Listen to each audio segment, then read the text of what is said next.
आज की कहानी है अमेरिका से सुदर्शन प्रियदर्शनी की कंवारी बहू। सुनिए वैदेही के स्वर में। गाँव में जो कभी कभार प्रेम विवाह होते हैं, वह पहले नोक झोंक, फिर लुका छिपी, दोस्तों की रोक टोक, फिर बिरादरी की ताड़ पछाड़ में धीरे धीरे परिपक्व हो जाते हैं और उनका हर टेढ़ा कोना अपने आप तराशता चला जाता है। किंतु उदय शंकर शास्त्री उर्फ स्टीव का विवाह हजारों अन्य क्षणिक आवेगों से फलीभूत होने वाले विवाहों की तरह अमेरिका में हुआ। बिना मंगल गीत, बिना मंत्र, बिना सगे संबंधी, बिना गांव के ढोल ढमाके, बिना माँ बाप और भाभी के दैवीय आशीर्वाद के।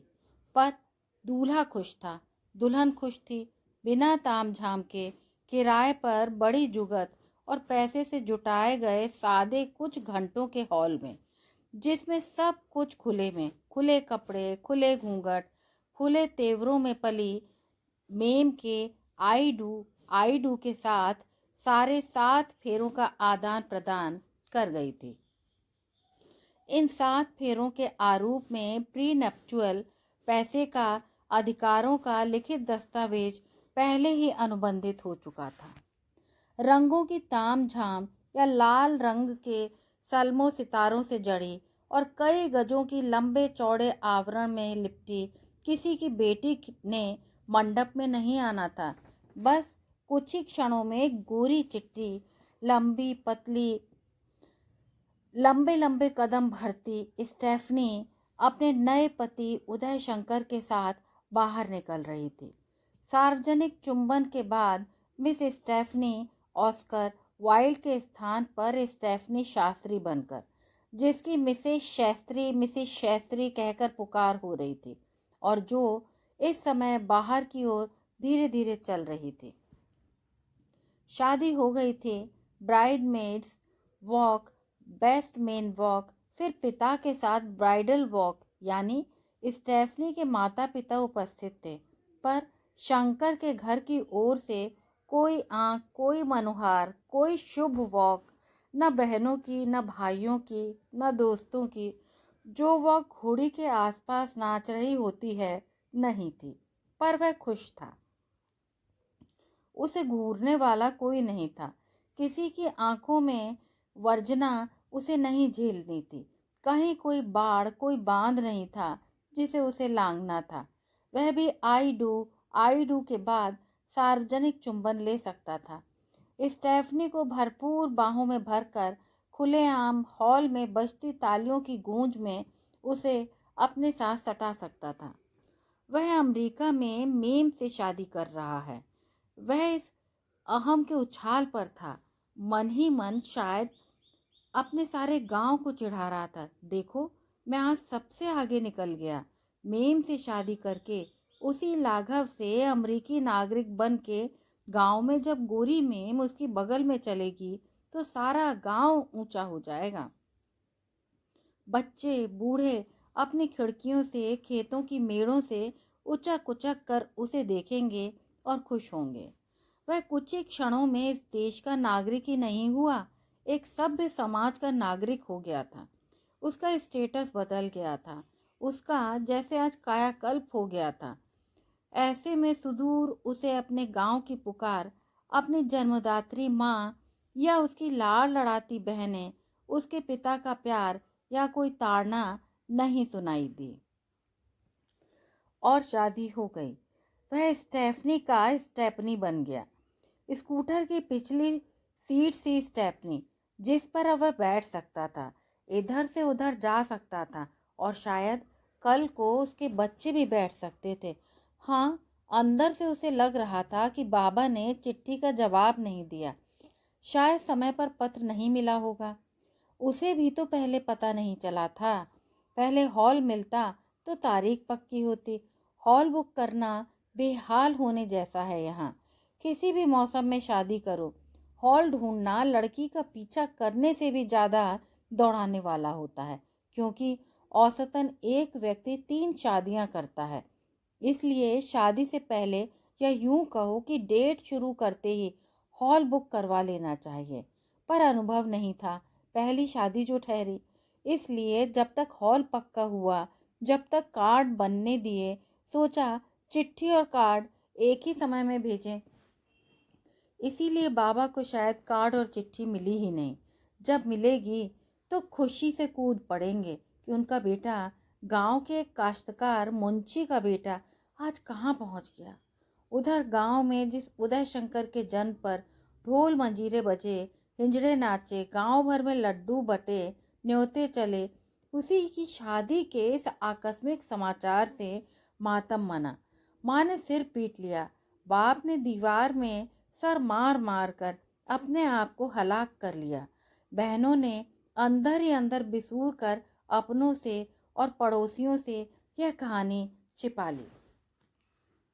शादी के कई महीने बाद जब माँ बाप इस डगमगाती नई छतरी में आए तो दोनों पक्षों में समझ की संप्रेषणीयता नहीं थी। न भाषा, न संस्कार, न आदत और न अपेक्षाओं में कहीं समझौते की गुंजाइश थी।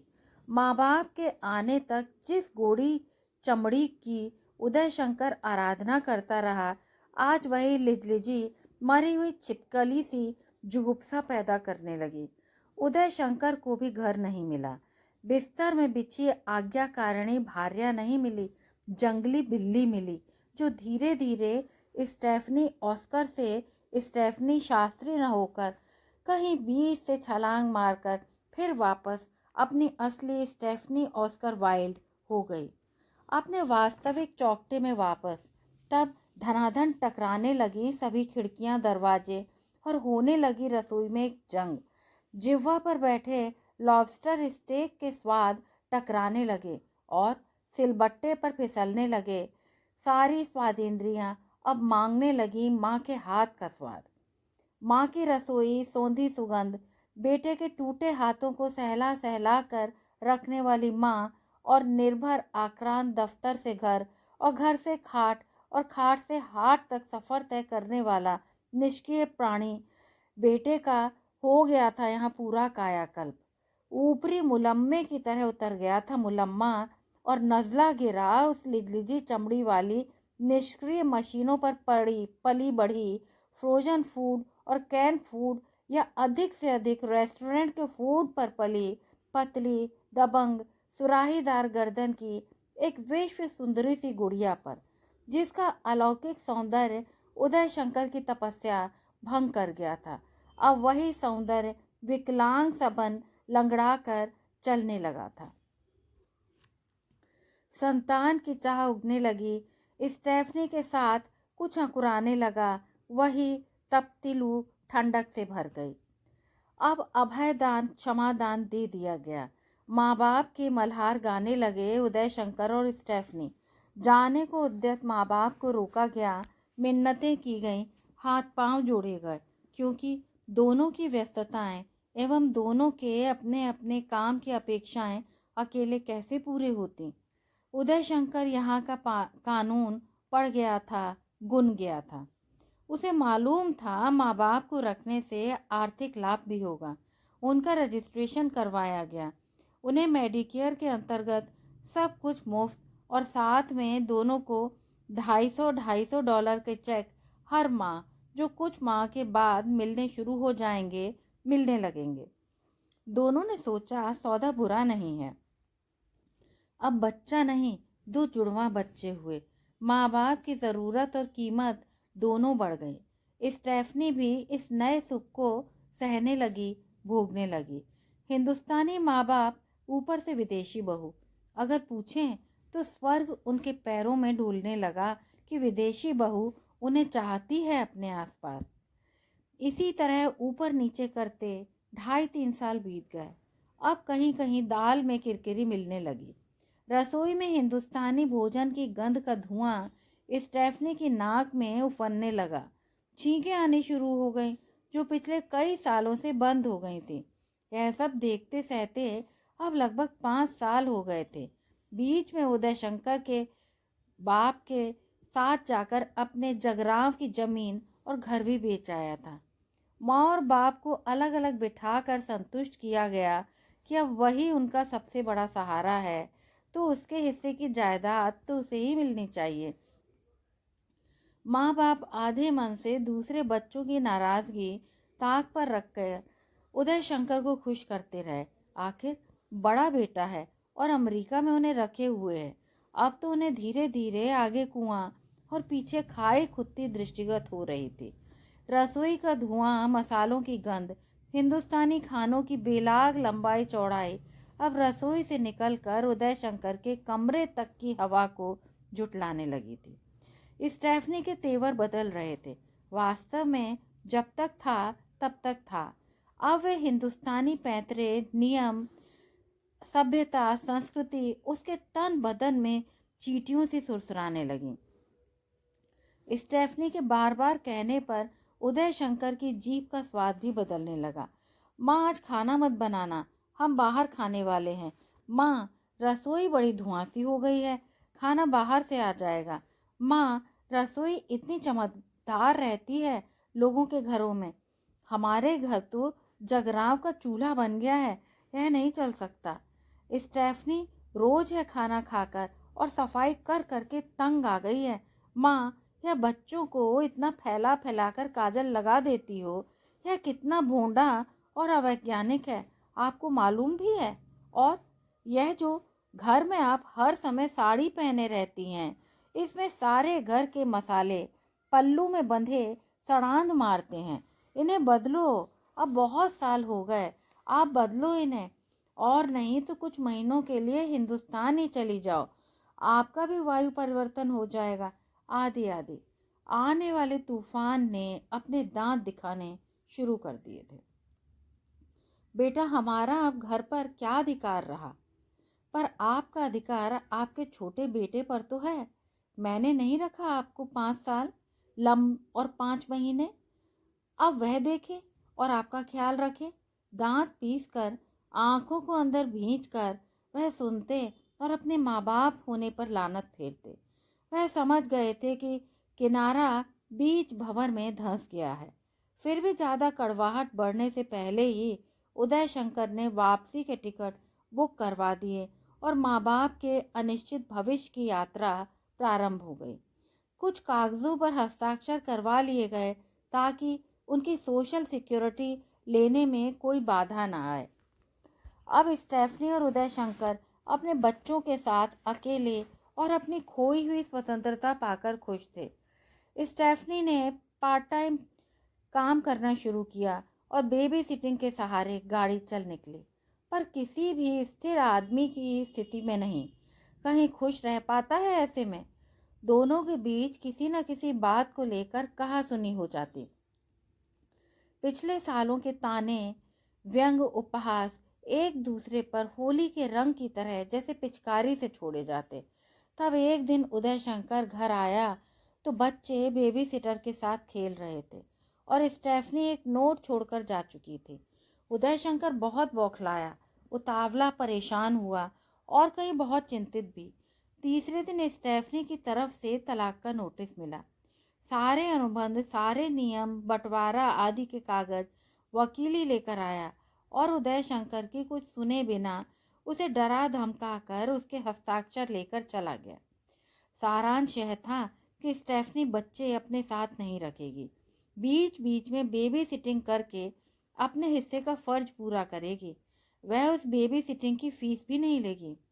उदय शंकर घुटकर रह गया, कुछ नहीं कर सका। तो यह थे विदेशी मेम के पैंतरे, वीज़ा की कीमत और बिना पंखों के उड़ान भरने का नतीजा। उदय शंकर जहाँ से चले थे वहीं वापस पहुँच गए। और तो और परिस्थितियां भी पूरी तरह अपना अंगत का पांव रखकर उसके अंदर धंस गई थी। उस पर तुर्रा यह कि माँ बापू भी वापस जा चुके थे और वह जानता था अब वे वापस यहाँ कभी नहीं आएंगे। बात दब नहीं सकी। माँ बापू को बताया गया। उदय शंकर नहीं जानता वे खुश हुए या नाखुश, पर इस समय वह त्रिशंकु बनकर लटक गया था। दफ्तर में भी बात पहुंच गई थी। कई बार उसके समय असमय पहुंचने पर नजर रखी जाने लगी। उदय शंकर चोट खाया आहत था। वह इस स्थिति से सामना करने के ऊधम में लगा हुआ था, परिस्थितियों को तेवर समझने में लगा था। वह जल्दी में होकर भी जल्दीबाजी नहीं करना चाहता था। वह नहीं चाहता था कि पहले जैसा किसी को धोखे में रखे या स्वयं धोखा खाए। पर जब उसकी अपने पिता से खुलकर बात हुई तो वह उनकी सोच से बहुत परेशान हुआ। वह उसके लिए कंवारी कन्या देख रहे थे। जब उसने कहा, बापू आप ये क्या कर रहे हैं, तो उनका उत्तर था कि मैं ठीक कर रहा हूँ उदय। तुम्हें कुंवारी लड़की मिल सकती है, तुम पुरुष हो, अमेरिका में रहते हो, इसलिए हमें कुंवारी बहू ही स्वीकार है, कोई तलाकशुदा या विधवा नहीं। उदय शंकर विस्मय में मुंह ताकता रह गया। पहली बार उसे अपने हिंदुस्तानी होने पर बहुत लज्जा और तरस आया। कहानी सुनने के लिए बहुत बहुत धन्यवाद। यदि आपको यह कहानी अच्छी लगी हो तो कृपया लाइक, शेयर और चैनल को सब्सक्राइब करें।